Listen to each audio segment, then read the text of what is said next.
Absolute power rarely ages gracefully. In the heart of the mountains of the province of Kai, while the fields blossomed with the spring rains, the halls of the Takeda court began to grow stifling.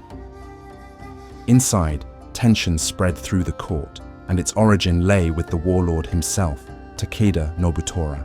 Nobutora, already advanced in years, remained firm in his severe and inflexible stance. Although he had consolidated power in Kai with harshness and cunning, his leadership was increasingly perceived as a burden by his vassals and even by his own family. What once was strength now turned into paranoia. What had been authority transformed into instability. And at the center of his paranoia stood the shadow of his own son, Harunobu. The boy, who had already proven his courage on the battlefield, was earning respect among the clan's generals and support among peasants and bureaucrats. His presence became uncomfortable. Nobutora, who saw conspiracy in every whisper, began to suspect his firstborn as if he were an enemy within.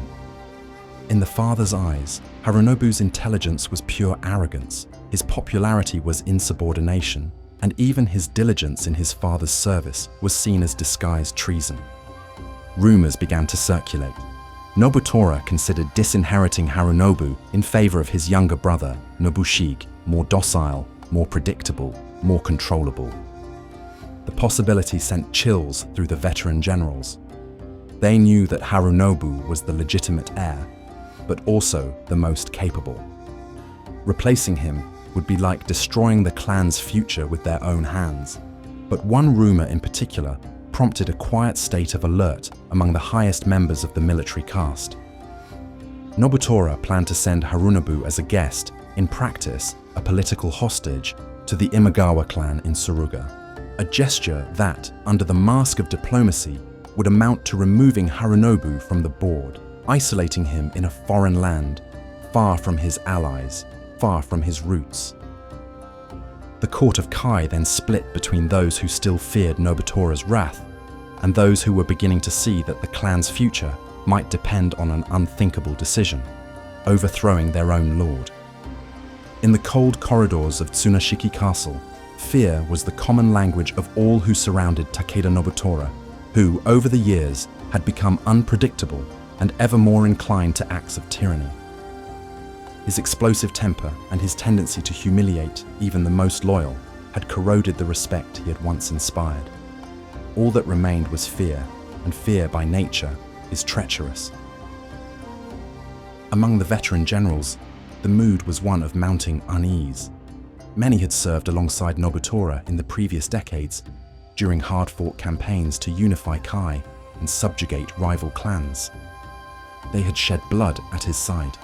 But Nobutora had begun executing old allies with increasingly flimsy justifications. A sidelong glance, an ill-timed word, or simply the bad luck of being misinterpreted. Names that had built the Takeda clan disappeared overnight, replaced by silence and fear. Amid this tense scenario, one figure began to stand out. Itagaki Nobukata, a shrewd counselor, an experienced general, and a veteran of countless battles. Among the other vassals, Nobukata commanded almost reverential respect. He was discreet, patient, and above all, pragmatic. But even he knew that continuing to serve an erratic lord would condemn the clan to ruin, and he saw in the young Harunobu a worthy heir by blood and a promise of a new Takeda leadership, more stable, more clear-headed, and grander. The conspiracy that was taking shape was not at first driven by the ambition of those involved, but rather by an act of collective survival. In private meetings, under the pretext of ceremonial dinners or tea ceremonies, the vassals exchanged coded words.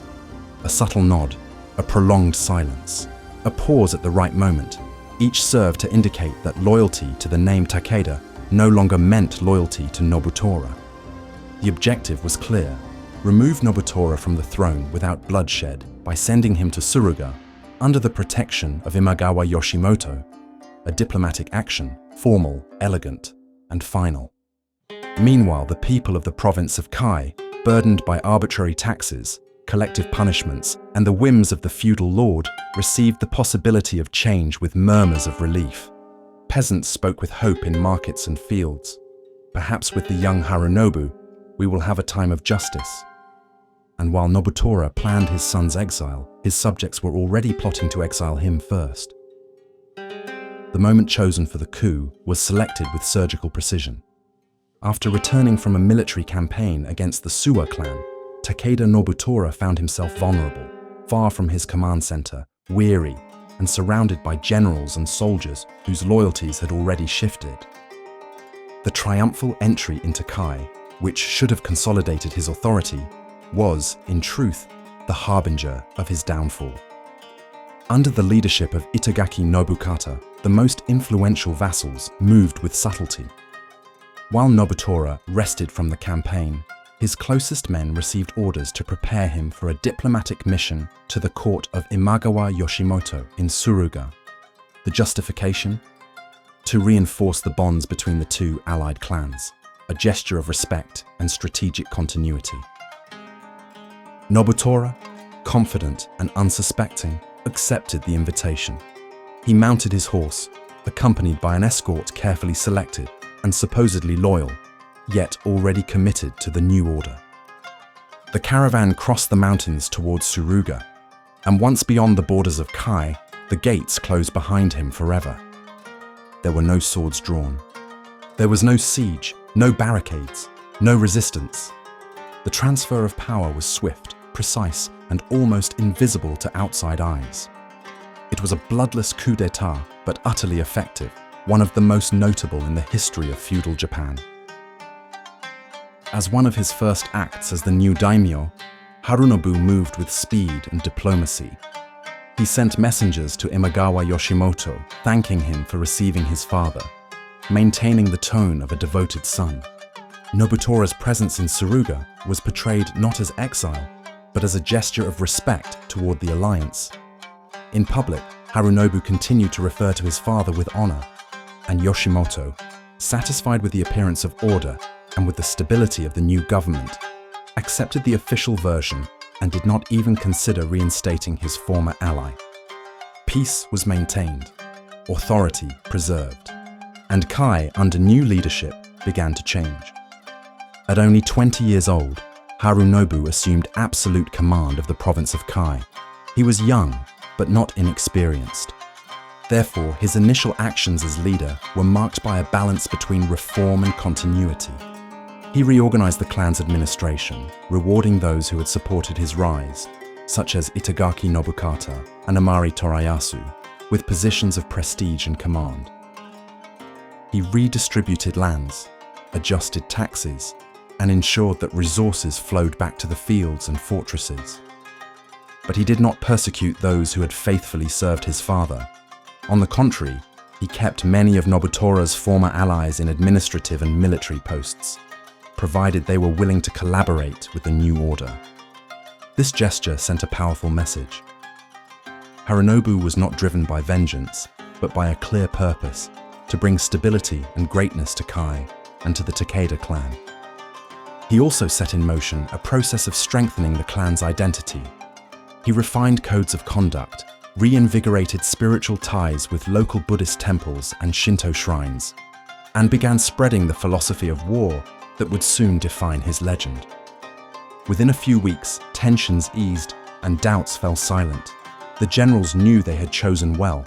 The people, once oppressed, now saw in the new lord a leader who listened, who balanced firmness with justice. In the mountains of Kai, a new roar began to echo.